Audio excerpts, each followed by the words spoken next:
फिशेसना नीट सांभाळायचं कसं हे जाणून घेण्यासाठी सबस्क्राईब करा, तसेच बेल आयकॉनवर क्लिक करा.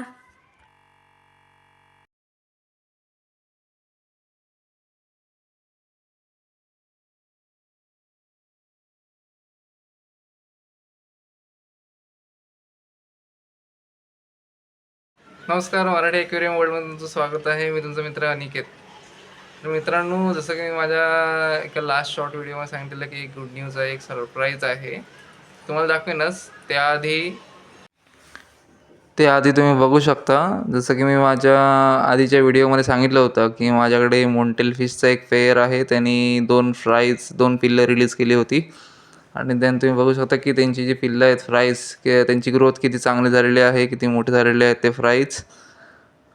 देन मी त्या दोन्ही पिल्लांना मोंटेलसोबतच रिलीज केलेलं आहे. इझिली राहतात ते मोंटेलसोबत.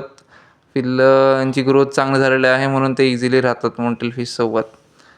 म्हणून मी त्यांच्या मोंटेल फिशसोबतच फ्राईजना ठेवलेलं आहे.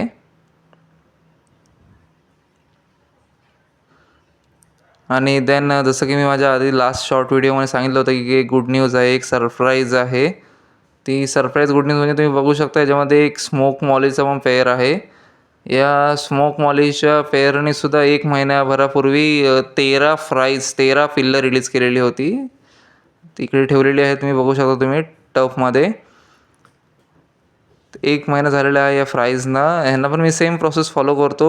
1-2 दिवस आड करून एक पेलावर किंवा अर्धा ग्लास वॉर्म वॉटर, गरम पाणी, जितकं आपल्या त्वचेला सहन होईल एवढं वॉर्म वॉटर ॲड करतो. देन बारीक फूड जे असतं, फिश फूड बारीक, ते फीडिंग करतो मी दिवसातून एकदा. ह्यांची पण ग्रोथ तुम्ही बघू शकता महिनाभरामध्ये कशी झालेली आहे. खूप चांगली ग्रोथ झालेली आहे.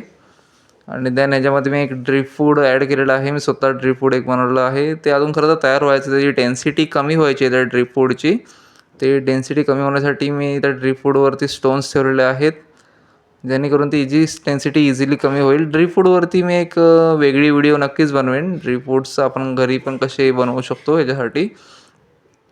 देन फिशचे जे फ्राईज आहेत स्मोक मॉलीचे, ह्यांच्याबद्दल मी येणाऱ्या व्हिडिओजमध्ये नक्कीच तुम्हाला अपडेट देईन. तोपर्यंत थँक्यू.